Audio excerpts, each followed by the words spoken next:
Bismillahirrahmanirrahim. Assalamualaikum warahmatullahi wabarakatuh.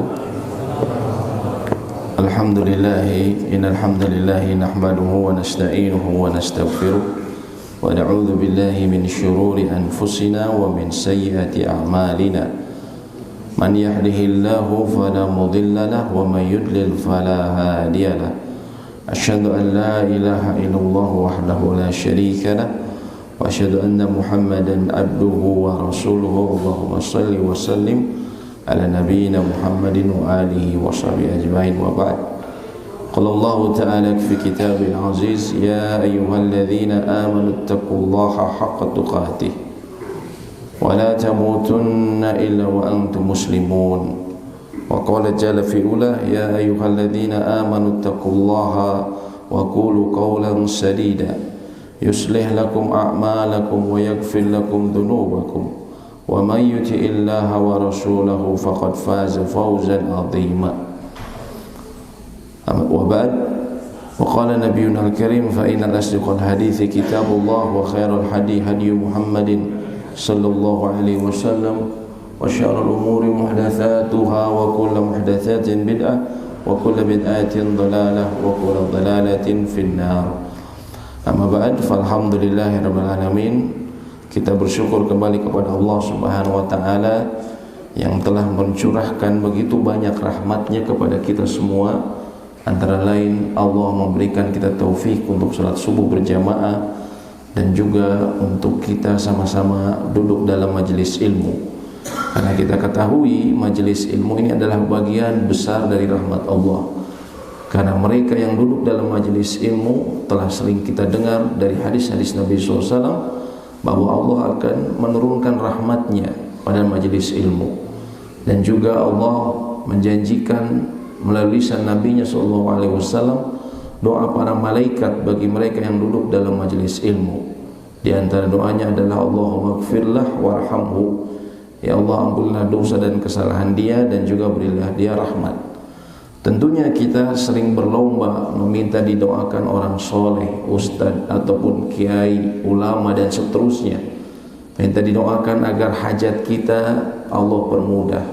Minta didoakan agar dosa dan kesalahan kita diampuni.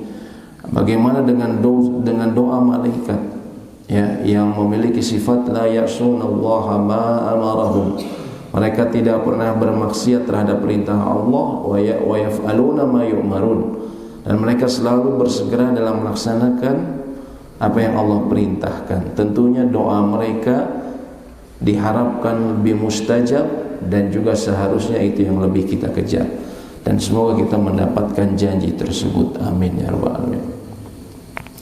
Kita akan lanjutkan pembahasan dari kitab Fikih Muyassar mengenai sholat berjamaah ya.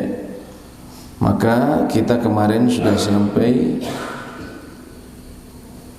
orang yang makruh menjadi imam, yaitu orang yang banyak melakukan kesalahan logat, kekeliruan dalam membaca untuk selain Al-Fatihah. Adapun kesalahan untuk Fatihah yang mengubah makna, maka sholat bersamanya tidak sah sebagaimana sudah dijelaskan ya. Orang yang kedua yang makruh adalah orang yang mengimami suatu kaum sementara mereka membencinya atau sebagian besar dari mereka membencinya. Tapi kebencian di sini dalam urusan yang yang syar'i. Kalau urusan duniawi tentunya tidak dianggap. Kemudian orang yang tidak jelas dalam mengucapkan sebagian huruf dan tidak mengucapkannya secara fasih ya. Demikian juga orang yang gagap dalam mengucapkan sebagian huruf. Dan kita telah berbicara mengenai posisi imam dari makmum. Imam di depan, adapun makmum di belakangnya. Kalau berdua maka sejajar. Dalam mazhab Imam Syafi'i, makmum ke belakang sedikit ya. Adapun ketika bertiga, maka makmum berdua di belakang, imam di depan sendirian, sebagaimana Nabi SAW pernah lakukan ketika ada sahabat yang berada di samping kanan dan kiri beliau, lalu beliau mendorong ke belakang. Namun andaikan dalam keadaan darurat dengan tempat yang sempit, maka imam boleh di tengah-tengah sebagaimana bentuk imamah atau sholat berjamaah pada wanita. Pada wanita imam di tengah makmumnya di samping kanan dan kiri. Laki-laki pun bisa demikian andaikan memang dalam keadaan darurat. Kemudian pembahasan berikutnya, apa yang ditanggung imam dari makmum, ya. Imam menanggung dari makmum kewajiban membaca surat dalam solat jahriyah, solat yang bacaannya dibaca nyaring, solat yang bacaannya dibaca nyaring, berdasarkan hadis Abu Hurairah radhiyallahu taala anhu yang marfu, wa idza qara'a fa ansitu, bila imam membaca Al-Quran maka diamlah untuk menyimaknya. Dan juga berdasarkan sabda Nabi SAW, man kana lahu imamun fa qira'atuhu lahu qira'ah, barang siapa yang mempunyai imam maka bacaan imam adalah bacaan baginya. Adapun untuk solat sirriyah, solat yang bacaannya dibaca sir, dibaca pelan atau lirih, kita ingatkan kembali, dalam solat ini nggak ada yang ceritanya dalam hati, yang ada adalah sirriyah, dibaca lirih.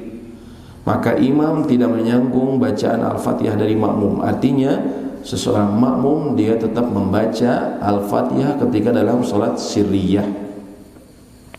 Adapun yang tadi disebutkan, itulah yang kemudian menjadi hadis yang tadi disebutkan, menjadi dasar bagi sebagian ulama yang menyatakan bahwasanya, ya, bahwasanya ketika dikatakan man kana lahu imam fa qira'atuhu lahu qira'ah, bahwasanya makmum cukup mendengarkan saja, ya.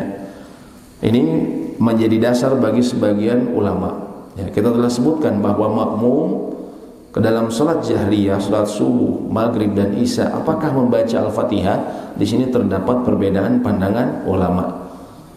Dalam mazhab Imam Syafi'i maka dikatakan tetap membaca, dia tetap membaca Al-Fatihah.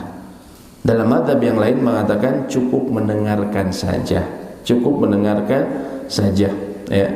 Namun sejumlah muhakkik, peneliti, di antara dalil yang digunakan yang cukup mendengarkan karena hadis ini, ya. Karena hadis ini, barang siapa yang mempunyai imam maka bacaan imam adalah bacaan baginya, ya. Dan ini hadisnya diriwayatkan oleh Imam Ahmad dan juga Ibnu Majah, dan sejumlah ulama mensahihkan hadis ini, ya. Kemudian, ya, juga berdasarkan dalil yang lainnya, ya, yang tadi disebutkan, wa idza qara'a fa ansitu, bila imam membaca Al-Qur'an maka diamlah untuk menyimak. Dan pernah Nabi SAW menegur salah seorang sahabat yang mereka membaca Al-Quran atau membaca ayat di belakang beliau ketika sholat, ya. Kemudian beliau tegur. Hanya saja ada dalam satu hadis riwayat Imam Abu Dawud, walaupun sejumlah ulama menselisihkan kesahihannya, ada hadis yang menyatakan janganlah kalian lakukan, bila saya membaca jangan lakukan, kecuali Al-Fatihah. Ada tambahan kalimat seperti itu, kecuali Al-Fatihah, ya. Sehingga walaupun hadisnya diperselisihkan, sehingga sebagian muhakkik, sebagian peneliti, ulama-ulama yang melakukan penelitian terhadap hadis-hadis dan juga nas-nas dan termasuk juga perkataan para ulama terdahulu, mereka menyatakan andaikan Anda bisa membaca Al-Fatihah maka untuk berhati-hati bacalah, ya. Ini antara lain fatwa dari Syekh Abdul Aziz bin Baz, mufti Saudi Arabia. Beliau katakan yang memungkinkan maka bacalah Al-Fatihah. Pertanyaannya, kapan kemudian makmum membaca? Andaikan dia mau membaca Al-Fatihah, maka dia bisa antara lain inda sakatatil imam, ketika imam dia diam, yaitu setelah mengucapkan amin. Antara lain kalau ada jeda waktu maka dia bisa membaca. Adapun bila tidak, kapankah dia bisa membaca? Apakah kalau di rakaat pertama dia bisa membaca ketika imam membaca istiftah atau iftitah? Karena terkadang ada imam yang baca iftitahnya lama. Bolehkah saya baca di sana? Kata Imam An-Nawawi, ya, dalam mazhab Imam Syafi'i ada 3 pendapat. Namun pendapat yang paling kuat kata beliau adalah diperbolehkan. Walaupun imam belum membaca Al-Fatihah. Ini kata Imam Nawawi, ya. Jadi kesimpulannya, andaikan memungkinkan kita membaca Al-Fatihah, ya, di sela-sela waktu yang kosong atau waktu imam diam, maka khurujun minal khilaf, untuk keluar dari perbedaan pandangan ulama, bacalah. Namun andaikan tidak, maka juga insya Allah tetap sah. Karena umumnya ulama katakan, kalau imam sudah ruku, kita belum selesai membaca Al-Fatihah, mungkin kita masbuk, kita baru 2 ayat, imam sudah ruku, ya, maka apa yang harus dilakukan? Ya, kita dapatkan bacaannya sepanjang mungkin. Namun kalau sudah terlambat, maka segera dia ruku ikuti imam walaupun Al-Fatihahnya belum selesai. Nah, ini difahami oleh umumnya semua ulama, atau umumnya ulama, mayoritas ulama seperti itu, ya. Karena mereka memahami barang siapa mendapatkan ruku bersama imam, maka dia telah dianggap mendapatkan 1 rakaat. Jadi bisa difahami, Pak, ya. Andaikan kita ada keleluasaan membaca, maka bacalah. Namun andaikan tidak sempat pun, insya Allah ruku kita atau rakaat kita tetap sah. Kemudian makmum tidak boleh mendahului imam, ya. Makmum tidak boleh mendahului imam. Sehingga barang siapa bertakbiratul ihram sebelum imam, maka solatnya tidak sah. Karena syaratnya dia melakukannya sesudah imam, sementara dia melewatkan syarat tersebut. Makmum harus memulai perbuatan solat sesudah imamnya berdasarkan hadis, innama ju'ilal imamu liyutamma bih. Sesungguhnya imam itu dijadikan hanya untuk diikuti. Fa idza kabbara fakabbiru. Bila dia bertakbir, nah di sini ada kata fa. Fa dalam bahasa Arab ini menunjukkan menunjukkan urutan. Sehingga ketika disebutkan fakabbiru, maka bertakbirlah kalian, ini menunjukkan urutan, ya. Di sini ada kata fakabbiru, fa idza kabbara fakabbiru, ini menunjukkan urutan. Dalam bahasa Arab kata fa ini menunjukkan urutan. Sehingga maknanya bila imam telah bertakbir, maka ikutilah dengan takbir, ya. Wa idza raka'a farka'u, bila dia ruku maka rukulah kalian, ya. Wa idza qala sami'allahu liman hamidah faqulu rabbana lakal hamd wa idza sajada fasjudu. Ini menunjukkan berurutan. Artinya setelah kita imam melakukan, maka kita melakukannya, ya.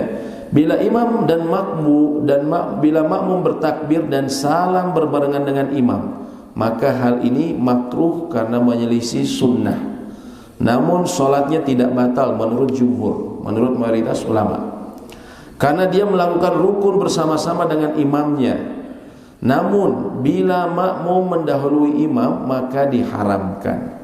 Ini bila makmum mendahului imam, ya. Beliau mengatakan, la tasbiqni birruku wala bisujud wala bilqiyam. Jangan mendahului dengan ruku, sujud dan berdiri. Juga Nabi SAW mengatakan, amma yakhsha alladhi yarfa'u ra'sahu qabla imam. Tidakkah orang yang mengangkat kepalanya dari sujud atau ruku sebelum imam, an yuhawwilallahu ra'sahu ra'sal himar, tidak takut bila Allah mengubah kepalanya menjadi kepala keledai. Jadi ancaman ini hadisnya sahih, riwayat Imam Al-Bukhari dan Muslim. Bagi orang yang mengangkat kepalanya dari sujud ataupun ruku sebelum imam, maka kelak akan dirubah kepalanya menjadi kepala keledai. Ya dan billah, ini maksudnya nanti ketika di akhirat akan dirubah kepalanya menjadi kepala keledai. Nah, makanya kita dapatkan, ya, subhanallah, semoga Allah memberikan kita perlindungan. Bahkan orang yang sholat, ketika banyak orang meninggalkan sholat, orang yang sholat pun dia terancam ketika dia tidak melakukan sholatnya benar. Sebagaimana kita sering dengar, fawailul lil musallin, celakalah bagi orang yang sholat, alladzina hum an sholatihim sahun, mereka yang lalai dalam sholatnya. Ya, kata para ahli tafsir yang disebut lalai ini bukan meninggalkan sholat, tidak. Kalau yang meninggalkan sholat ada bab yang lain, ada cerita yang lain, ancaman yang lain. Tapi yang dimaksud dalam ayat tersebut adalah orang yang tidak memperhatikan rukun-rukunnya. Ya, termasuk ketika sholat berjamaah tidak memperhatikan bagaimana fikih dalam sholat berjamaah. Ya, maka mereka disebutkan diancam dengan wail. Wail itu ismu wadin fi jahannam, kata para ahli tafsir, nama sebuah lembah di neraka jahanam. Na'udzubillah. Nah, ini artinya hati-hati. Terkadang kita banyak orang, saya kadang sering memperhatikan juga, mohon maaf, ada yang mendahului imam atau berbarengan. Kalau berbarengan ini sebenarnya risikonya besar juga, Pak. Karena kalau imamnya bergeraknya lambat, maka dia akan mendahului imam. Ya, ini berbahaya juga. Artinya kalau kita mau mengikuti sebagai makmum, selesai imamnya mengucapkan Allahu Akbar, baru kita bergerak. Dan imam pun hendaknya bijaksana. Dia bergerak terlebih dahulu, baru ketika akan mendekati akhir dia mengucapkan Allahu Akbar, sehingga dia tidak didahului.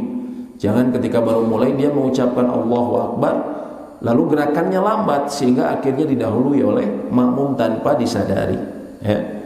Artinya ini memang perlu dari kedua belah pihak. Ya. Nah, ini hati-hati. Dan ada dua tempat, dua rukun dalam sholat yang bila seseorang mendahului imam maka seketika batalah sholatnya. Yaitu ketika tadi disebutkan takbiratul ihram, dan yang kedua ketika salam. Kalau dia mendahului imam ketika salam, assalamualaikum, dia gerak berbarengan, atau mungkin karena imamnya lambat dia akhirnya mendahului imam, assalamualaikum, maka itu membatalkan sholatnya. Ya, sayang, sudah sholat 4 rakaat sama imam misalnya di Masjidil Haram, ya, tapi baru aja imam assalam dia langsung bergerak, ikut bergerak juga, assalamualaikum. Nah, ini kalau dia mendahului maka membatalkan sholatnya. Kemudian kita lanjutkan pembahasan dalam kitab ini, anwa'ul ahkam, berbagai macam hukum seputar menjadi imam dan jamaah. Di antara hukum-hukum yang berkaitan menjadi imam dan jamaah selain dari yang telah disebutkan sebelumnya adalah, yang pertama adalah orang-orang yang dewasa dan berakal dianjurkan untuk dekat dengan imam. Maka orang-orang yang ulin nuha, yang memiliki keutamaan dewasa dan berakal dan mempunyai sifat kehati-hatian, hendaklah diutamakan berdiri di belakang imam atau dekat dengan imam berdasarkan sabda Nabi SAW, liyalini minkum ulul ahlami wan nuha, hendaklah berdiri di belakangku ulil ahlam wan nuha, orang yang dewasa dan berakal di antara kalian. Thumma alladhina yalunahum, kemudian orang sesudah mereka, thumma alladhina yalunahum, kemudian orang yang sesudah mereka. Maksudnya orang yang urutannya setelah dewasa dan berakal, dari tingkat kedewasaan dan akalnya. Ya. Hikmah dari anjuran ini agar mengambil tata cara bacaan dari imam, meluruskan bacaan. Sebagaimana tadi misalnya kami terputus bacaannya, maka tentunya yang di belakang imamlah yang berhak untuk membenarkan. Tidak semua berhak membenarkan, tapi yang berhak adalah utamanya yang di belakang imam. Ya. Makanya yang di belakang imam diharapkan yang bisa mengkoreksi bacaan bila hal itu diperlukan. Dan bila terjadi sesuatu dalam sholat, maka imam bisa menunjuk salah seorang dari mereka sebagai penerusnya. Ya. Ya, sebagaimana kita sebutkan, terkadang imam batal, atau terkadang imam na'udzubillah ada kondisi darurat, dia pingsan. Ya, kalau orang tidak faham, ada di belakang imam, dia kebingungan. Tapi kalau orang yang faham, dia tahu apa yang harus dilakukan.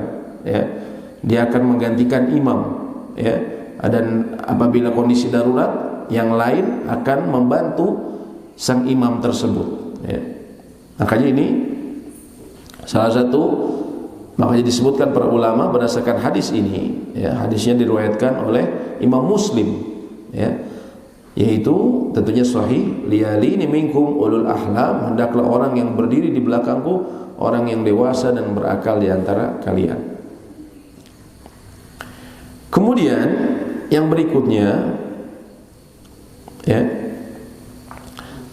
Nah ini juga masalahnya terkadang kalau mungkin tidak dewasa dan berakal, kita khawatirkan masih belum memahami masalah tata cara bersuci ataupun tata cara sholat yang benar, sehingga kalau anggaplah tamyiz tapi dia menggantikan, sebagian ulama ada yang mengatakan boleh orang yang tamyiz dalam sholat sunnah, ya, seperti tarawih.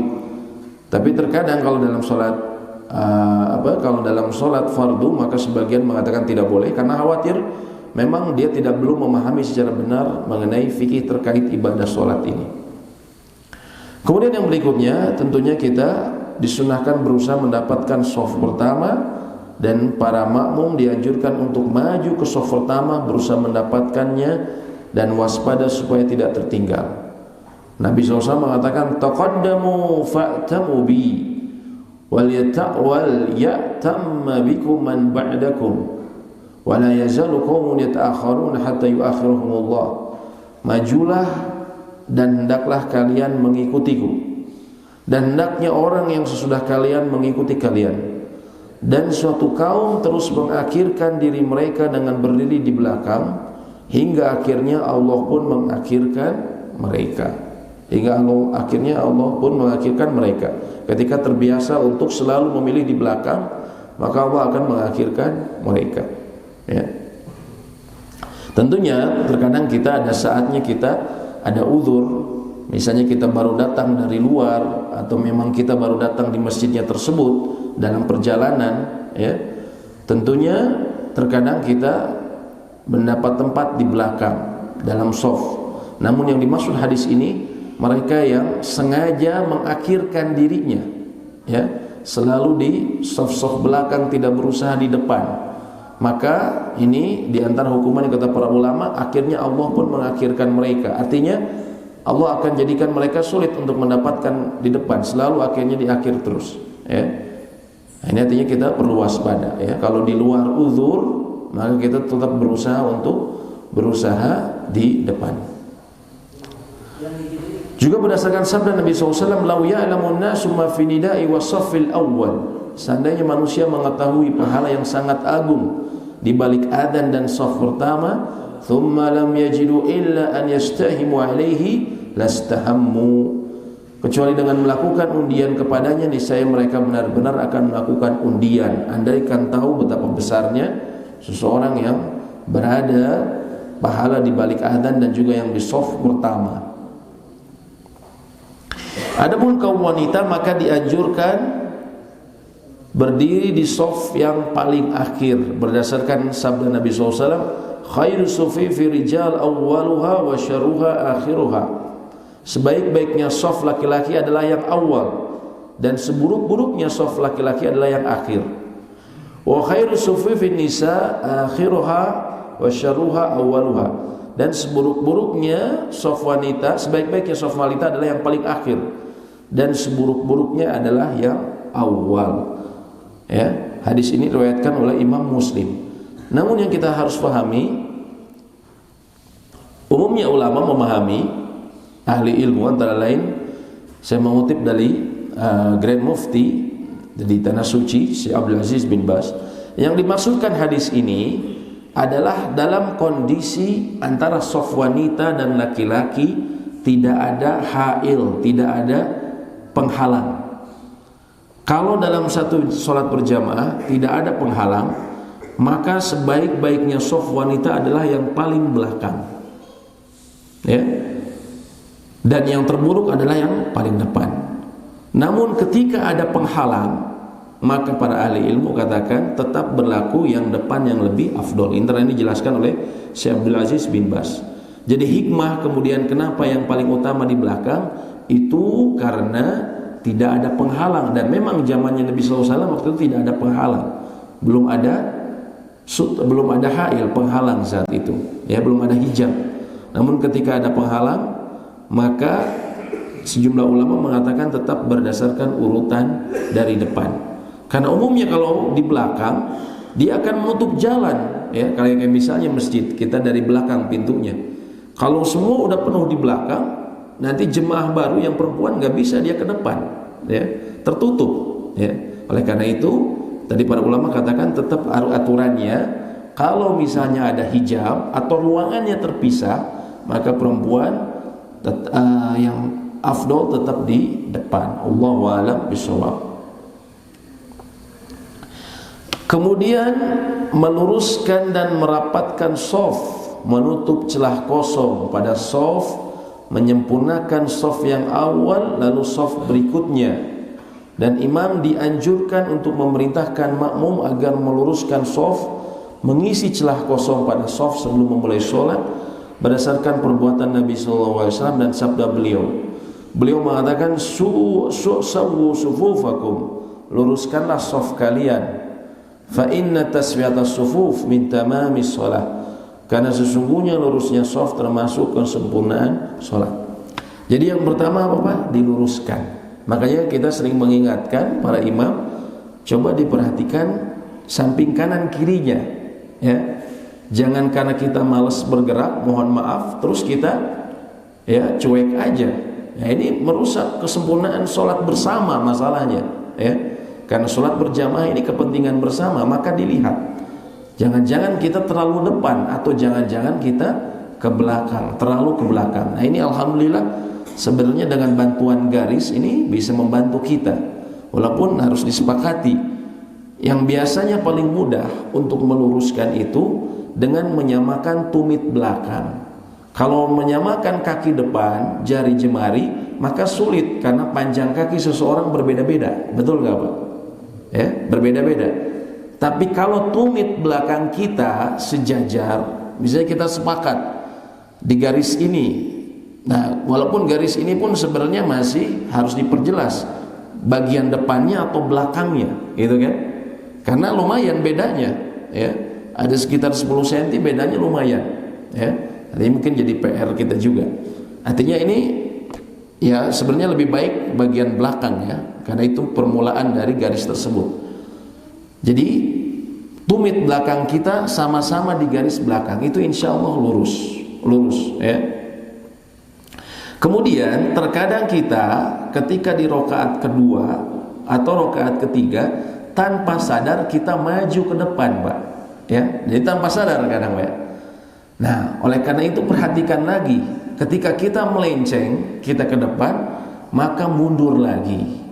Ya, kita sesuaikan shaf kita lagi. Ya. Jadi yang utama antara lain lurusnya shaf.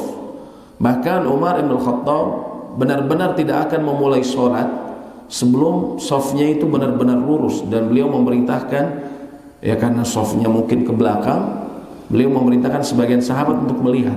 Ya. Apabila sudah lurus baru kemudian dimulai. Ya. Kemudian ya dirapatkan. Ya. Dirapatkan ini antara lain yang tentunya yang berusaha kita rapatkan antara lain bahu kita. Adapun kaki, bila memungkinkan kita untuk merapatkan, maka dirapatkan sebagaimana dilakukan oleh para sahabat.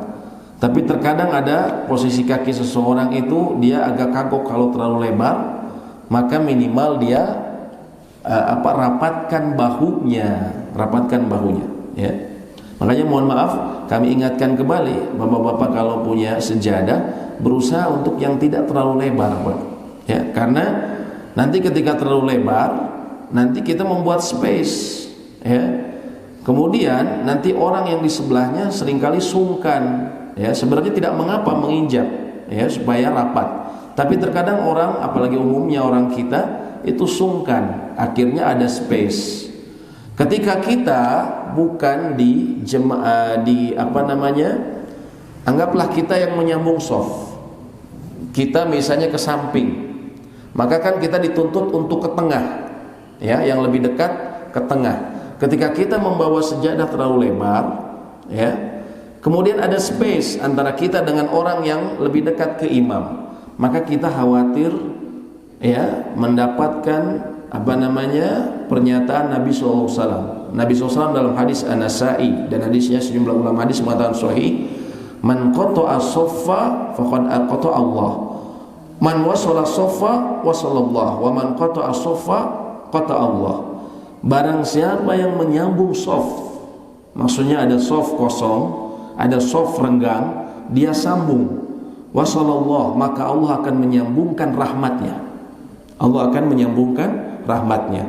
Wa man qata'a as-saffa, dan barang siapa yang memutus soft sengaja dia buat renggang, ya, qata Allah, maka Allah akan memotong rahmatnya. Ini hadisnya sahih riwayat Imam An-Nasa'i. Nah, kita khawatir, kan kita pengen ibadah ini kalau kita bisa kerjakan dengan cara yang afdol dalam sekali waktu, kenapa tidak ambil yang afdol saja, Pak? Ya. Pahalanya tentunya lebih besar dan tentunya lebih, kita ingin kebaikan lebih banyak, ya. Dan dalam sholat berjamaah ini, ya,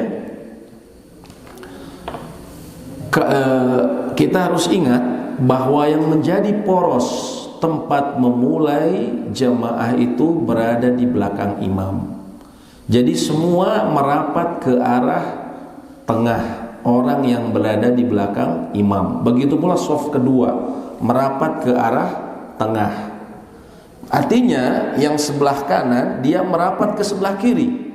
Yang sebelah kanan merapat ke sebelah kiri. Yang sebelah kiri dia merapat ke sebelah kanan. Seperti itu. Kadang orang bingung, saling tarik menarik, ke sini katanya kan. Yang sebelahnya ke sini. Tarik menarik.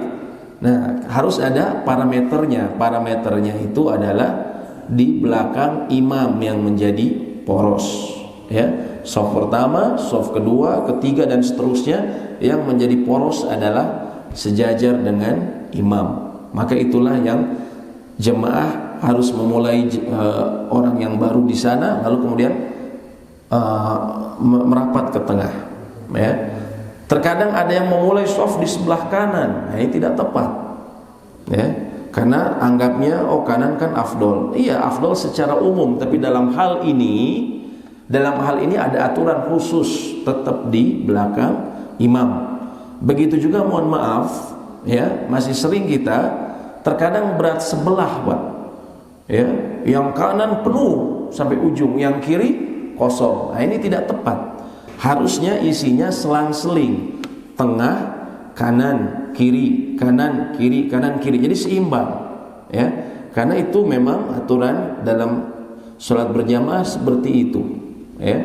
Jadi kanan kiri seperti itu. Bukan kemudian yang kanan penuh baru yang kiri, tidak. Ini tidak tepat, ya. Mengenai meluruskan shaf ini, Nabi SAW juga menyebutkan uqimatis salatu fa aqbala alaina Rasulullah SAW, kata Anas bin Malik, biwajhi. Iqamat telah dikumandangkan, maka Rasulullah SAW menghadapkan wajah beliau kepada kami, kemudian berkata, aqimu sufufakum wa tarasu. Luruskanlah shaf kalian dan rapatkanlah. Fa inni arakum min wara'i dhahri. Sesungguhnya aku dapat melihat kalian dari belakang punggungku. Ini adalah salah satu mujizat kenabian. Beliau, Allah jadikan bisa melihat orang-orang yang di belakang Nabi SAW, di belakang beliau, ketika mereka tidak merapatkan shafnya. Artinya ini penting sekali, merapatkan shaf dan meluruskan, ya. Kemudian Anas bin Malik juga mengatakan, kana ahaduna yulziku mankibahu bimankibi sahibi wa qadama biqadamihi. Nah, ini tadi disebutkan, salah seorang dari kami, yaitu sahabat, kami biasa merapatkan pundaknya dengan pundak teman yang di sampingnya. Pundaknya dirapatkan, dan kakinya dengan kaki teman yang di sampingnya. Nah, ini kalau kita sudah sama-sama tahu, Pak, artinya tidak perlu sungkan sebenarnya. Terkadang kan kita sebenarnya ingin merapatkan itu karena sungkan. Oh, takut herin. Enggak, Pak. Kalau kita posisi kakinya pas, tidak akan herin. Pas itu gimana? Kita memposisikan kaki kita sejajar dengan bahu kita. Tapi kalau kita lebih pendek seperti ini, nanti orang kemudian dia masuk ke bagian kita, itu bakal herin. Tapi kalau kita dari awal sudah sejajar dengan bahu kita, insya Allah posisi duduk pun tidak akan herin, ya. Kalau kita mensejajarkan posisi kaki dengan posisi bahu. Kemudian dianjurkan menyempurnakan shaf pertama, kemudian shaf berikutnya. Bila ada kekurangan, maka hendaknya yang kurang di shaf akhir. Jadi disempurnakan dulu shaf ini, ya. Nah, ini juga sering banyak ya, dan masih juga terjadi di mana-mana termasuk di kita. Terkadang masih ada untuk 2 orang ya, atau ada 3 orang, tapi buat soft baru. Nah ini nggak boleh Pak, harus diisi dulu baru kemudian buat soft baru. Kemudian sholatnya orang yang sendirian di belakang soft tidak sah sholatnya seorang laki-laki yang berdiri sendirian di belakang soft, berdasarkan sabda Nabi SAW, la sholata limunfaridin khalfas sof. Tidak ada sholat bagi orang yang sholat sendirian di belakang sof. Juga Nabi SAW disebutkan anna Rasulullah SAW ra'a rajulan yusalli khalfas sof wahdah wa amarahu an yu'ida shalah. Nabi SAW pernah melihat seorang laki-laki sholat sendirian di belakang sof, maka beliau memerintahkannya untuk mengulang sholatnya. Maksudnya bagaimana? Maksudnya ketika sof orang sholat berjamaah, dia kemudian ada, sebenarnya masih ada bisa untuk dia masuk, tapi kemudian dia membuat sendirian softnya, maka sholatnya tidak sah. Dan Nabi SAW mengatakan, pernah memerintahkan untuk mengulang ya. Itu dalam kondisi apa? Kalau sekiranya seharusnya dia ada bisa masuk ke dalam.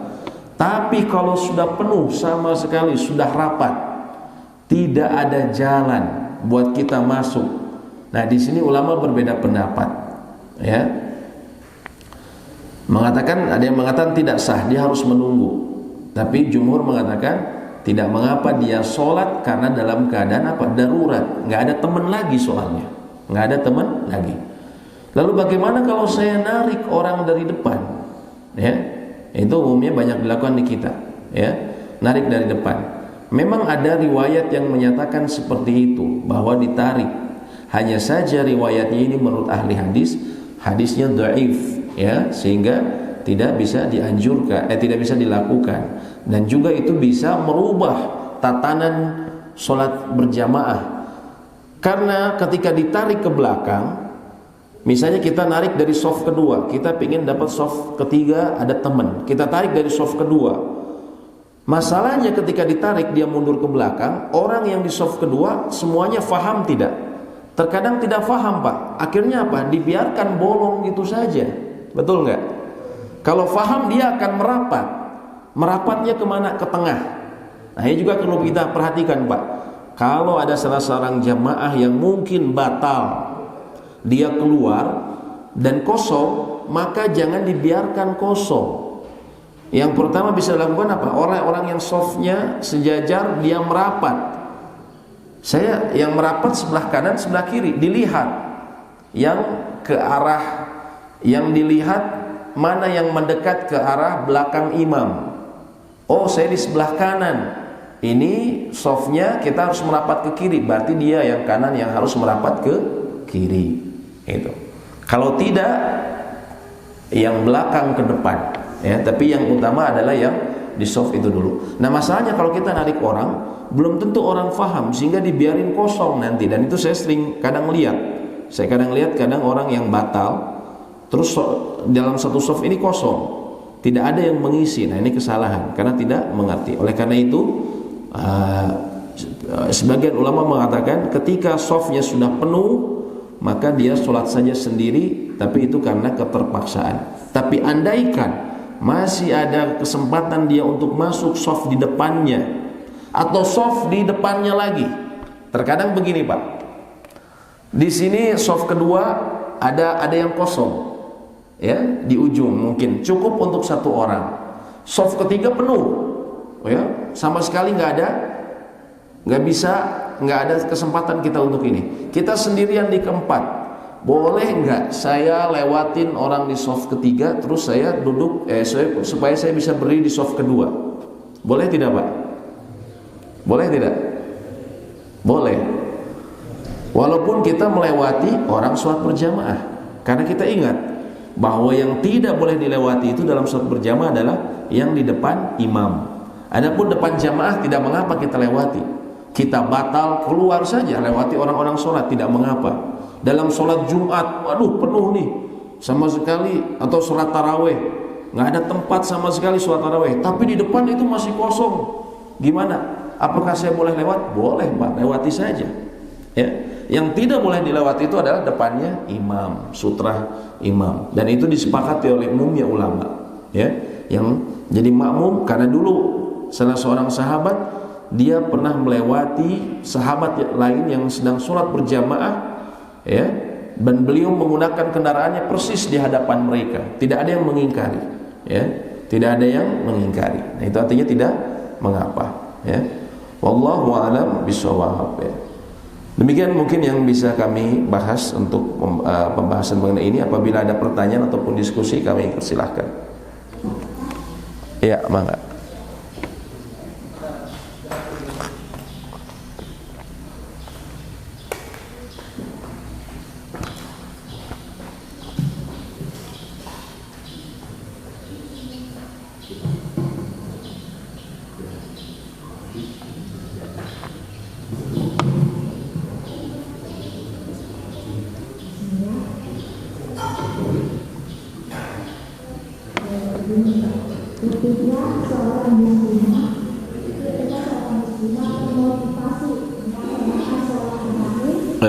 Maaf kurang jelas, Bu.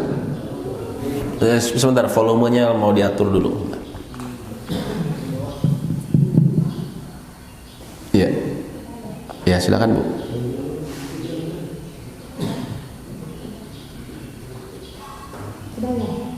Iya. Ketika seorang muslimah termotivasi melaksanakan sholat arba'in dengan melaksanakan sholat fardu berjamaah selama 40 hari berturut-turut di masjid dan tanpa sekalipun kehilangan takbiratul ihram dari imam. Namun, ketika hari Jumat muslimah ini melaksanakan sholat zuhurnya di rumah. Pertanyaan saya, apakah muslimah yang melaksanakan sholat arba'in ini tetap mendapatkan fadilah dari sholat arba'in, yaitu terbebaskan dari neraka dan sifat munafik? Demikian, Ustaz. Allahu a'lam bishawab. Mengenai sholat arba'in, ya, yang dimaksud adalah bukan 40 sholat, tapi yang sahih hadisnya itu 40 hari. Ya, terkadang orang banyak mengejar ketika di Madinah sholat arba'in, ya, 40 sholat. Tapi yang lebih tepat, Allahu a'lam bishawab, yang hadisnya sahih adalah 40 hari. Sholat 40 hari dalam berjamaah, tidak tertinggal oleh imam, tidak tertinggal takbiratul ihram imam, maka dia terbebas dari dua sifat, yaitu sifat kemunafikan dan juga terbebas dari api neraka. Ini sebenarnya salah satu pencapaian yang harus kita targetkan, Pak, ya. Semoga Allah mudahkan. Memang tidak mudah. Mungkin kita hitung-hitung, cuman sedikit 40 hari. Ternyata tidak mudah. Ya, 40 hari itu butuh perjuangan. Tapi balasannya juga setimpal. Terbebas dari kemunafikan dan juga terbebas dari api neraka. Ya, jadi yang Allahu a'lam yang sahih adalah yang 40 hari, bukan 40 sholat. Yang kedua, apakah ini berlaku juga bagi wanita? Allahu a'lam bishawab. Saya tidak bisa menjawab sekarang, ya, karena keutamaan wanita tetap sholatnya adalah di rumah, walaupun tidak dilarang untuk sholat berjamaah. Andaikan dia mendapatkan izin dari suami, tidak ada fitnah, maka tidak mengapa. Namun yang utama tetap di rumah. Sehingga saya tidak tahu apakah wanita juga mendapatkan keutamaan seperti itu. Terkadang karena dalam dua ibadah yang berbeda, wanita dan laki-laki bisa mendapatkan pahala yang sama. Karena misalnya ibadahnya bila dikhususkan bagi laki-laki, maka sebaliknya perempuan bila melakukan misalnya tadi sholat di rumah, sebagian ulama mengatakan dia mendapatkan pahala seperti orang juga bagi laki-laki bagi yang sholat berjamaah, ya. Jadi saya tidak tahu, perlu nanti dikaji kembali, karena setahu kami tetap yang afdol memang di rumah. Wallahu a'lam bishawab.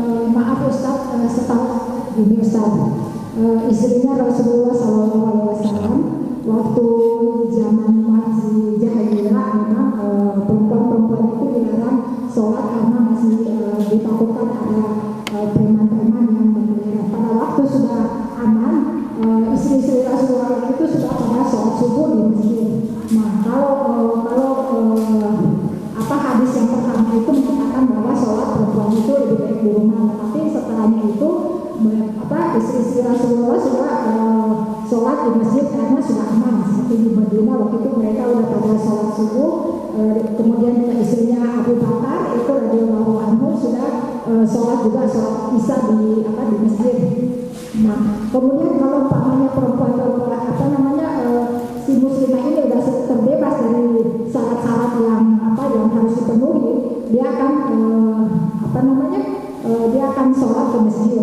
Nah, apakah dia itu juga mendapatkan sama dengan fadilah yang didapatkan dari sholat berjamaah dari laki-laki? Allahu a'lam bishawab. Tidak ada keterangan bahwa pada sebelumnya zaman jahiliyah, tentunya zaman jahiliyah sholatnya di mana, ya? Artinya baru sholat berjamaah secara umum di kota Madinah, dan saat itu sudah dikuasai oleh kaum muslimin. Kalau dikatakan banyak preman, bagaimana bisa? Sedangkan rumah Aisyah itu semuanya di sebelah dari masjid Nabi SAW. Hafsah rumahnya juga di sebelah. Sofia. Waktu masih di Mekah, Ustaz, waktu itu waktu masih di Mekah mereka tidak melakukan sholat berjamaah seperti sebagaimana di Madinah. Ya. Dan itu yang difahami umumnya ulama. Afdoliyah wanita tetap di rumah, tapi tidak dilarang. Memang kalau bicara tidak dilarang kalau memenuhi syarat, ya. Sebagaimana tadi dilakukan, mungkin ada riwayat menyatakan istri Nabi SAW, kemudian juga tadi kalau ibu katakan mungkin istrinya Abu Bakar, Allahu a'lam, perlu dicek juga riwayatnya. Kalau dilarang tidak terlarang. Hanya saja kalau bicara afdoliyah, umumnya ulama, kami tidak mendapatkan satu ulama yang mengatakan afdol tetap di masjid. Umumnya ulama, ya artinya kita memahami ilmu ini dengan pemahaman standar para ahli ilmu yang diakui keilmuannya dari zaman ke zaman dan juga oleh umat.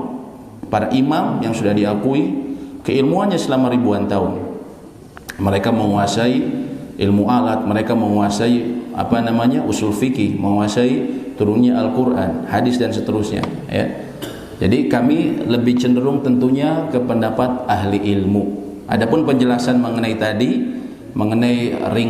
rincinya, apakah dia mendapatkan pahala arba'in, itu menjadi PR, ya. Saya kira ini permasalahannya sudah jelas, ya. Artinya nanti mungkin kalau mau diperdalam lagi bisa kita pada kesempatan yang lain. Allahu a'lam bishawab. Silakan, ada yang ditanyakan, Bu? Bismillahirrahmanirrahim. Terkait dengan gerakan di makmum mengikuti imam seperti disampaikan tadi oleh Ustaz, mungkin perlu lebih dipertegas. Sebetulnya kapan sebetulnya makmum itu mulai bergerak? Gitu ya. Karena kalau sekarang lihat pergerakannya kan tidak serentak kan, gitu ya. Lalu bagaimana kalau makmum, ya kalau tadi tidak disebutkan yang jangan mendahului imam, bagaimana kalau yang lambat? Oh, terlambat, ya, baik. Betul. Terima kasih. Ya, baik. Yang pertama, kapankah makmum dia bisa mengikuti imam? Allahu a'lam. Sebagian ulama mengatakan ketika imam sudah selesai mengucapkan takbirnya, yaitu takbir intikal. Pertama kan takbiratul ihram. Ini kalau jelas, ini sama sekali tidak boleh didahului. Bahkan jangan bersama, karena kalau bersama ada kemungkinan kita lebih cepat, ya. Allahu Akbar, baru kemudian kita takbir. Begitu pun takbir intikal, takbir perpindahan. Allahu Akbar. Nah, ketika Allahu Akbar baru kita bergerak. Nah, ini yang perlu diperhatikan tadi. Terkadang imam, mohon maaf, dia takbirnya sejak awal, Allahu Akbar. Atau misalnya saya pernah lihat kadang, ya, di suatu di beberapa tempat saya lihat Allahu Akbar, imam masih bergerak, masih mulai. Ini akhirnya banyak yang mendahului imam. Nah, ini artinya imam juga perlu pengetahuan bahwa dia hendaknya bergerak terlebih dahulu. Atau misalnya dia bergerak terdahulu, kemudian dia sudah mau mencapai akhir, dia mengucapkan takbir Allahu Akbar seperti ini. Ini insya Allah tidak akan terdahului. Nah, tapi terkadang juga ada imam yang dia bergerak sampai selesai baru takbir Allahu Akbar. Namun ini tidak tepat. Ya, para ulama menyebutkan kenapa tidak tepat? Karena ini takbirnya disebutnya takbir intikol. Intikol itu artinya perpindahan dari satu rukun ke rukun lainnya. Di antara hikmahnya antara lain agar dalam sholat ini tidak ada bagian yang kosong dari tasbih dan memuji Allah. Sehingga ketika dalam gerakan ini tetap ada ucapan yang diucapkan. Ya, sehingga harusnya dia bergerak tapi nanti tetap membaca Allahu Akbar. Bukan selesai bergerak baru Allahu Akbar. Memang maksudnya bagus tadi supaya tidak didahului oleh makmum, tapi prakteknya tidak tepat. Jadi hendaknya dia bergerak terlebih dahulu baru menuju akhir dia Allahu Akbar. Kalau tidak mau didahului. Dan makmum pun disiplin. Jangan imam baru gitu dia sudah bergerak. Tapi selesai Allahu Akbar baru bergerak. Jangan terburu-buru. Yang kedua, bagaimana kalau terlambat? Nah, ini juga perlu diperhatikan. Karena masih banyak juga di kita terkadang yang terlambat ya, terlalu terlambat. Di sini bagaimana kalau mereka bicara kalau terlambat satu rukun? Terlambat satu rukun. Misalnya begini, Pak, terlambat satu rukun. Allahu Akbar. Imam ruku, Allahu Akbar. Ini masih baca terus berdiri. Terus imam baru dia ruku. Artinya dia ketinggalan berapa, Pak? Satu rukun. Menurut mazhab Imam Ahmad bin Hambal dia batal sholatnya. Tapi menurut jumhur tidak, tapi makruh. Tapi umumnya ulama katakan kalau tertinggal dua rukun maka itu bisa membatalkan. Tertinggal dua rukun itu seperti apa? Tertinggal dua rukun ini ketika tadi. Ini makmum masih berdiri. Imam sudah ruku, ini satu kan, Samiallahu liman hamidah, sudah tegak, iktidal. Imam makmum masih begini. Nah ini udah ketinggalan berapa, Pak? Dua rukun. Maka dia batal di situ. Ya, menurut umumnya ulama. Ya, jadi berusaha untuk tidak terlalu jauh. Ya, untuk kita ini imam. Terkadang juga yang banyak apa? Ketika sujud. Ketika sujud orang lain sudah pada duduk, ini masih sujud gitu. Masih banyak ininya. Nanti udah kira-kira sebentar orang mau salam baru bangkit. Nah, ini juga salah. Ya, ini juga salah. Tapi bagaimana, saya kan punya banyak keinginan, sedangkan katanya doa dalam sujud itu adalah mustajab. Itu kan? Ya betul, doa dalam sujud mustajab. Tapi ketika Anda berada dalam sholat berjamaah, maka ikuti aturan sholat berjamaah. Innama ju'ilal imamu liyutamma bih. Sesungguhnya imam itu dijadikan untuk diikuti. Ya. Sehingga ketika imam sudah bangun, Anda bangun juga. Bahkan ketika kita masbuk, ya tadi di rakaat pertama misalnya kita masbuk, imam sudah ruku. Kita baru baca Al-Fatihah sampai istilahnya Maliki Yaumiddin. Aduh, kalau saya ngebut juga nggak akan kekejar nih. Apa yang harus dilakukan? Umumnya ulama katakan, bahkan dalam mazhab Imam Syafi'i yang mengatakan makmum harus membaca Al-Fatihah dalam sholat jahar, mereka mengatakan kalau kita nggak bisa ngejar, baca sebisanya. Tapi kalau nggak bisa ngejar, apakah saya harus selesaikan lalu kemudian nanti terlambat ruku atau saya ruku? Imam Nawawi mengatakan ruku, jangan ketinggalan, ruku tetap Anda, gitu kan? Walaupun bacanya Al-Fatihahnya nggak lengkap, karena sudah disepakati barang siapa ruku bersama imam maka dia dianggap dapat satu rakaat. Nah seperti itu. Ya, jadi ini perlu diperhatikan. Terkadang juga masih banyak yang seperti itu. Terkadang dalam sujudnya terlalu lama. Ya, kalau mau lama seperti itu silahkan dalam sholat sunnah. Anda sholat sendirian silahkan, mau selama mungkin. Tapi kalau dalam sholat berjamaah kita terikat dengan perbuatan imam. Ya seperti itu. Allahu a'lam bishawab. Ya, jadi tadi kesimpulannya ada yang mengatakan tertinggal satu rukun saja sudah batal. Ini mazhabnya Imam Ahmad bin Hambal. Tapi jumhur mengatakan makruh. Tapi kalau dua kali, umumnya ulama katakan itulah yang membatalkan. Kalau tertinggal dua rukun, ya Allahu a'lam bishawab. Ya. Jadi sholatnya tidak sah. Iya, sholatnya tidak sah.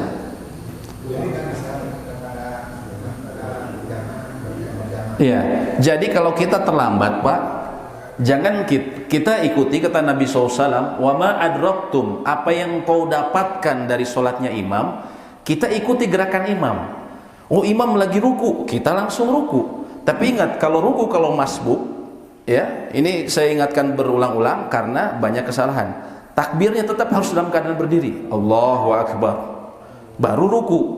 Jangan Allahu Akbar. Nah, ini tidak sah. Karena salah satu syarat kita takbiratul ihram itu harus dalam keadaan berdiri. Imam dapat ruku, kita ruku. Imam dalam sujud, kita langsung sujud juga, tapi takbir dulu, Allahu Akbar, lalu kita sujud. Jangan kita imam sujud terus kita ngerjain sendiri, selesaiin Al-Fatihah terus kita ruku. Jangan, tapi kita ikuti apa yang didapatkan oleh imam. Imamnya ruku, kita ruku. Imamnya sujud, sujud. Imamnya duduk di antara dua sujud, kita duduk di antara dua sujud. Apa yang kurang, kata Nabi SAW, maka sempurnakanlah. Jadi tadi kita nih, batasannya kan kata umumnya ulama adalah ruku, dianggap 1 rakaat. Kalau kita dapatnya sujud, berarti kita nggak dapat 1 rakaat. Ya. Lalu bagaimana yang harus kita lakukan? Ya kita sempurnakan saja 1 rakaat lagi. Tapi kalau kita dapat sujud ataupun tahiyatul akhir, walaupun tahiyatul akhir, kalau sholat berjamaah kita tetap dianggap masuk dalam sholat berjamaah. Sehingga kalau ada jemaah pertama, misalnya apakah saya lebih utama saya buat soft baru atau buat nanti nunggu jemaah baru atau ikut sama yang sholat bareng-bareng?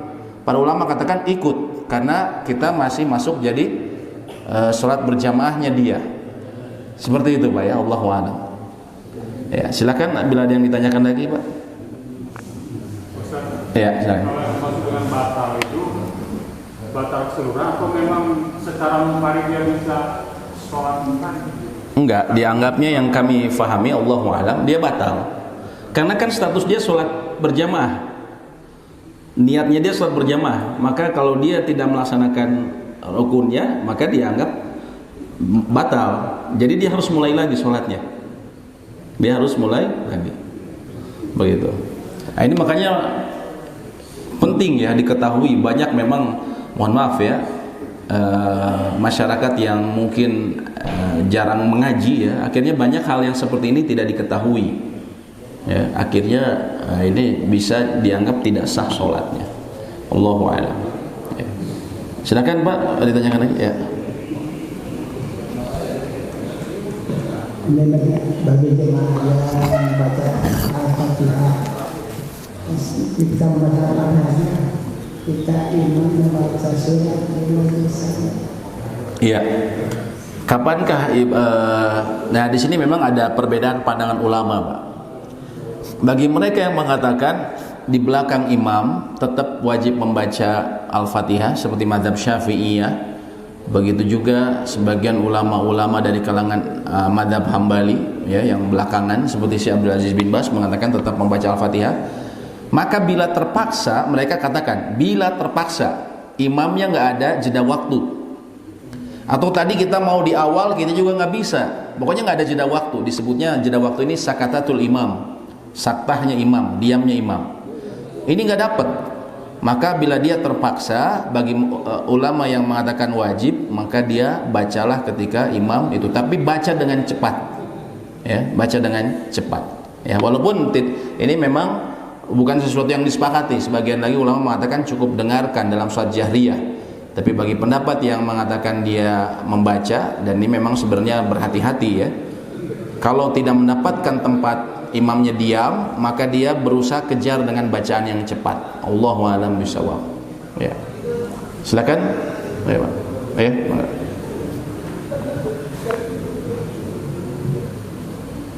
Ustaz, untuk makmum yang masuk gitu ya, terlambat, misalnya di rakaat terakhir sudah lewat ruku ya, berarti tidak dapat rakaatnya Iya. Dia habis takbiratul ihram kemudian ikut duduk tahiyat akhir misalnya. Iya. Dia kan harus melengkapi 4 rakaat misalnya untuk sholat yang 4 rakaat gitu ya. Nah itu udah masuk ke kategori sholat berjamaah tidak gitu ya? Iya, baik. Terima kasih. Ya. Pertama pertama tadi yang harus kita perhatikan, kita dapat ruku sama imam ini dengan yakin. Artinya kita minimal kita dapat satu bacaan bersama imam. Ya, jangan sampai memang kita ruku, Allahu Akbar, tapi imam lagi ngangkat. Nah, kalau lagi ngangkat nggak dianggap. Jadi ya, kita yakin bahwa kita benar-benar sama imam. Kalau kita mungkin masih di soft kedua, soft ke satu masih kelihatan, Pak ya, imam ini memang baru turun. Tapi kalau misalnya jauh, itu susah biasanya. Apalagi kayak misalnya Masjidil Haram susah. Itu diketahuinya dengan apa? Dari jarak dia mengucapkan takbir, Allahu Akbar. Kalau sudah terlalu jauh, kita khawatir dia sudah ngangkat. Maka kalau itu sempurnakan saja rokaatnya. Tapi kalau yakin bahwa dia baru, nggak kelihatan sama kita, tapi memang dia Allahu Akbar, dia baru saja. Nah, jadi kemungkinan besar kan kita dapat Allahu Akbar. Itu insya Allah tidak mengapa. Tapi kalau sudah agak jauh waktunya, lebih baik kita sempurnakan. Khawatir memang imam sudah ngangkat. Yang kedua, apakah kalau saya dapat sujud sama imam, pokoknya selepas ruku, apalagi saya baru datangnya di rakaat keempat, apakah dianggap dapat berjamaah? Ya, dapat berjamaah. Jadi kami katakan, makanya sebagian ulama mengatakan, apakah yang afdol saya buat baru ataukah saya ngikuti? Ini misalnya jemaah yang rawatib, jemaah yang memang selalu umumnya didirikan di sholat yang pertama ya, di waktunya. Maka yang utama kita ikut yang jemaah yang utama, walaupun kita dapatnya rakaat keempat dibandingkan kita memulai yang baru. Allahu a'lam bishawab. Ya. Mangga Pak.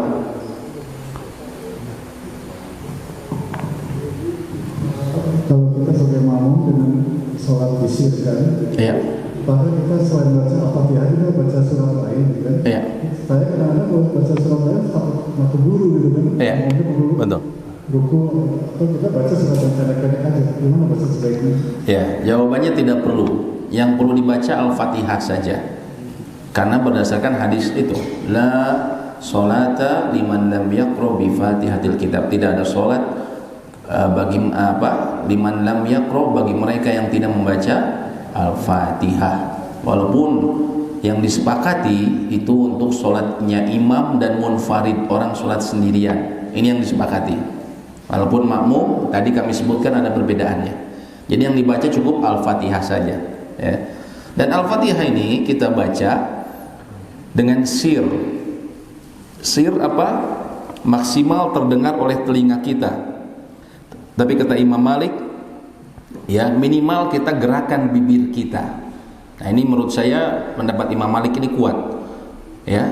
Karena kata para ulama, yang diperintahkan kan kita mengeluarkan, kita berkata, berbicara sama mendengar ini dua sifat yang berbeda, sehingga yang dituntut itu sebenarnya yang mulut. Ini antara pendapat Imam Malik, dan ini yang lebih kami kira lebih pas ya, karena kalau misalnya semua mengeluarkan suara dengan suara yang terdengar oleh telinganya, tapi yang baca satu masjid nanti terdengar ya. Saya pernah di Garut seperti itu. Pernah di Garut setelah Al-Fatihah, amin, makmum membaca tapi dengan suara yang terdengar oleh telinganya, jadi rame ya. Karena bukan satu orang, satu masjid semuanya. Jadi rame ya. Akhirnya imam nggak jelas bacaannya apa. Ya, jadi kalau mau bacanya sir, sebagaimana tadi yang kata Imam Malik, cukup digerakkan saja. Allahu a'lam bishawab. Ya. Baik, silakan, ada lagi yang ditanyakan Pak? Ya, silakan Pak.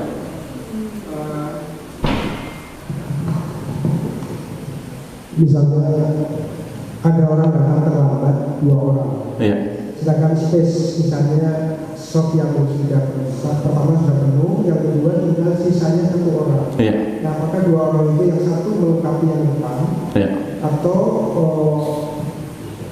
dua-duanya di belakang? Membuat baru. Iya. Itu pertama. Terus yang kedua, pada saat sholat Jumat, sebelum sholat, pada saat misalnya seseorang datang terlambat, tapi dia melihat ada shop yang pertama masih kosong, apakah dia sebaiknya menuju ke saf pertama atau pada posisi yang terdekat dia masuk. Iya. Itu dulu. Allahu a'lam bishawab. Yang pertama, kalau misalnya tadi kita dapatkan soft di depan kita ini cukupnya untuk satu orang, kita berdua, manakah yang utama? Satu masuk, satu di belakang. Jawabannya dua-duanya di belakang.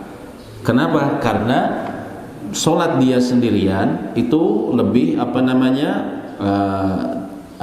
lebih utama untuk ditemani dibandingkan kita masuk ke soft yang awal. Jadi tetap ditemani. Walaupun harus diperhatikan, mohon maaf, terkadang di kita itu memang kelihatannya cukup satu, padahal ini tuh renggang, jemaah tuh renggang. Kalau dirapatkan itu cukup 2 atau bahkan 3. Ya, apalagi kalau anak-anak ya. Kalau anak-anak, nah ini juga perlu kita ingatkan ya, kalau yang bawa anak-anak itu kalau bawa sejadah jangan terlalu lebar. Ini terkadang anak-anak kecil badannya, sejadahnya terlalu lebar, akhirnya renggang sekali, gitu kan?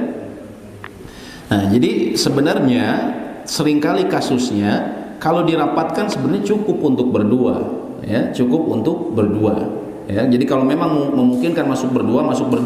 Tapi andaikan memang cukupnya hanya satu, maka yang utama menemani yang di belakang membuat soft baru.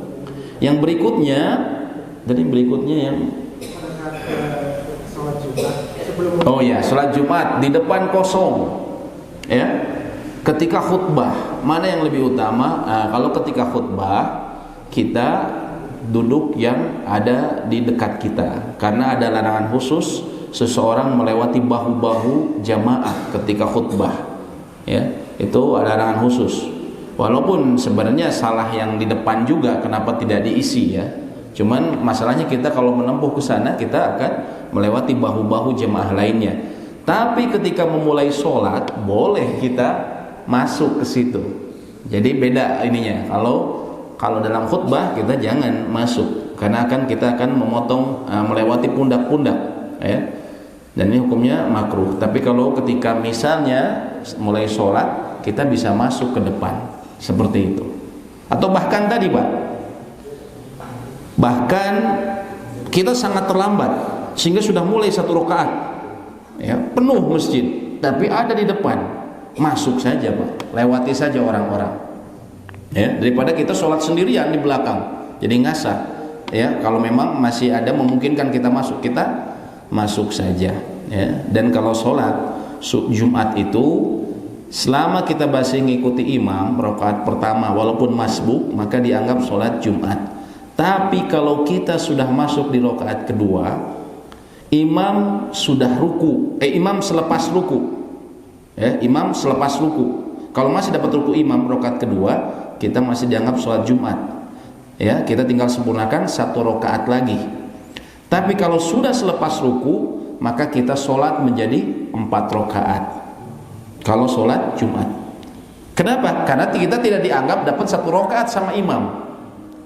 Kita dapat jamaah, tapi kita tidak dianggap 1 rakaat bersama imam. Ketika di rakaat kedua, imam sudah lepas dari rukunya, imam sudah berdiri i'tidal. Maka apa yang harus dilakukan ketika saya masbuk seperti itu? Sholat sempurnakan jadi 4 rakaat. Jadi sholat zuhur. Ya, sholat zuhur. Itu yang dikatakan umumnya ahli ilmu. Ya, silakan Pak. Kalau dari sholat Jumat itu bagaimana dengan kita sholat? Gimana Pak? Sudah ikut berjamaah. Ya. Tapi ajaran batal. Nah, batal. Oh, Bapak jadi nggak ikut sama sekali? Jadi lagi ikut batal. Balik lagi. Kemudian ambil wudhu. Balik lagi. Tapi udah selesai kan? Oh, sudah selesai. Bagaimana? Sholat zuhur Bapak. Sholat zuhur. Jadi bukan. Jangankan seperti itu. Tadi yang kita sebutkan, dia ketinggalan imam, ya, di ruku rakaat kedua.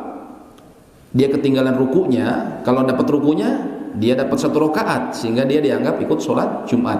Tapi kalau dia ketinggalan rukunya, maka dia harus sholatnya zuhur. Dia niatkan zuhur. Dia dapat sholat berjamaah, tapi dia nolatnya sholat zuhur. Seperti itu Pak ya. Allahu a'lam bishawab. Ya. Beda dengan sholat Jumat, Ustaz. Tadi Ustaz sampaikan bahwa kalau misalnya sholat zuhur kita masuk di rakaat keempat tapi selepas imam ruku. Betul. Nah itu kan tetap masih dihitung ikut berjamaah. Iya. Tapi kalau sholat Jumat tadi Ustaz bilang masuknya jadi sholat zuhur. Masuknya sholat zuhur. Kenapa? Karena kita seperti apa? Karena kita tidak mendapatkan satu rakaat. Karena kan batasannya ruku tadi, Pak. Jadi kalau selepas ruku, batasannya ruku. Ketika kita tidak dapat ruku imam, kita tidak dianggap dapat satu rakaat. Kita dapat jamaahnya tapi tidak dianggap dapat satu rakaat dari sholat Jumat.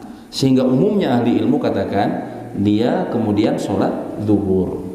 Seperti itu. Nah, tapi nanti insya Allah kita akan perjelas di pembahasan mengenai sholat Jumat.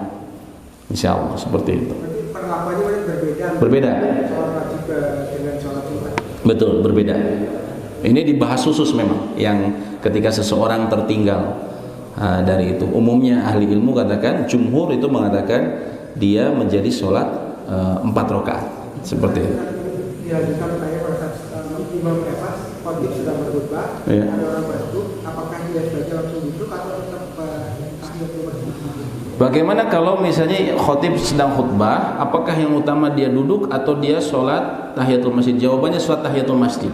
Karena Nabi SAW pernah menegur salah seorang yang langsung masuk masjid, beliau katakan, as-sholait, kamu sudah sholat. Maksudnya sholat tahiyatul masjid? Belum. Maka Nabi SAW menyuruh dia, beliau lagi khutbah, beliau potong khutbahnya. Kemudian menyuruh orang tersebut untuk sholat tahiyatul masjid. Jadi yang utama, kita kalau masuk masjid, kita sholat dulu, walaupun imam lagi khutbah, khotib lagi khutbah, walaupun lagi adzan, maka yang utama sebagian ulama mengatakan kita sholat dulu, karena mendengarkan khotib itu lebih utama dibandingkan kita menjawab adzan. Nah, jadi kalau posisinya kita datangnya pas adzan, mungkin apakah saya jawab dulu, nanti setelah azan baru saya sholat tahiyatul masjid, tapi saat itu bersamaan dengan imam khutbah, ataukah saya langsung sholat sehingga nanti saya bisa dapat khutbahnya imam? Umumnya ulama katakan langsung sholat sehingga kita bisa mendapatkan khutbahnya imam. Kita dapat khutbahnya imam, yang itu seperti itu. Ya. Baik, ada lagi yang ditanyakan, Pak? Ya. Bila tidak, demikian mungkin yang bisa kami sampaikan. Ya, juga kami berterima kasih ini dari Bapak Rizal ya. Alhamdulillah baru pulang haji. Alhamdulillah hajan mabruran wa sa'yan mashkura. Semoga dapat haji yang mabrur dan juga segala amal ibadah di sana dan juga ibadah yang dimulai dari sini Allah terima semua amal-amal yang Bapak lakukan. Amin ya rabbal alamin. Ya. Mungkin ada yang mau disampaikan, Bapak?